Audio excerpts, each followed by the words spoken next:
may be, Woody Allen, David Mamet, Quentin Tarantino, Ruth Prowler Jabala, Oliver Stone, Zhuang Zhimou, Nora Ephron, Spike Lee, you admire them because they're unique. Each has stepped out of the crowd because he or she selects a content like no one else, designs a form like no one else, combining the two into a style unmistakably their own. I want the same for you. Imagine, in one global day, the pages of prose turned, plays performed, films screened, the unending stream of television, comedy, and drama, 24-hour print and broadcast news, bedtime tales told to children, barroom bragging, internet backfence gossip, mankind's insatiable appetite for stories. We tell and take in stories as much as we sleep, and even then we dream. Why is so much of our life spent inside stories? Because stories are equipment for living.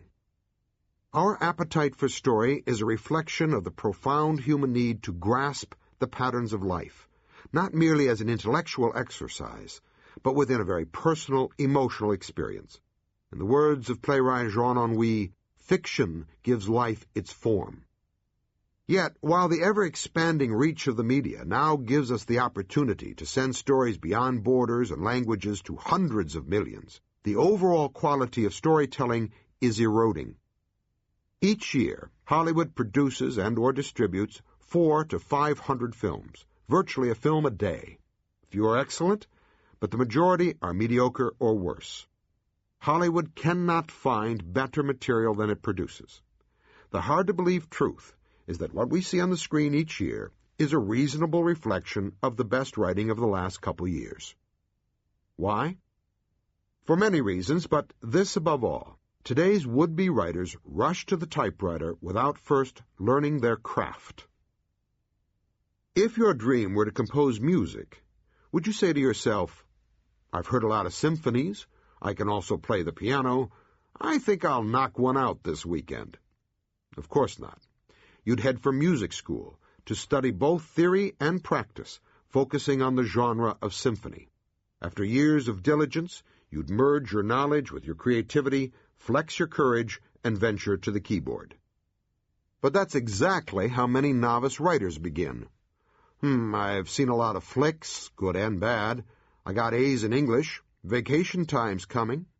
So they plunge in, counting solely on experience, thinking that the life they've lived and the films they've seen give them something to say and a way to say it. What they mistake for technique is simply the unconscious absorption of story elements from every novel, film, or play they've ever encountered. But unconsciously ingrained perceptions are not, in any sense, technique, and lead to screenplays clogged with cliches of the commercial or art house variety.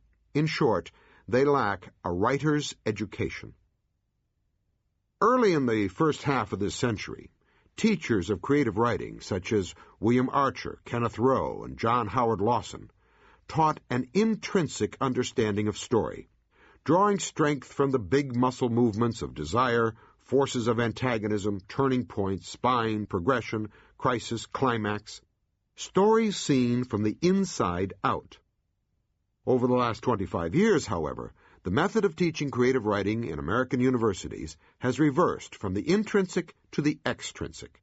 Trends in literary theory have drawn professors away from the deep sources of story toward language, codes, social context, story seen from the outside.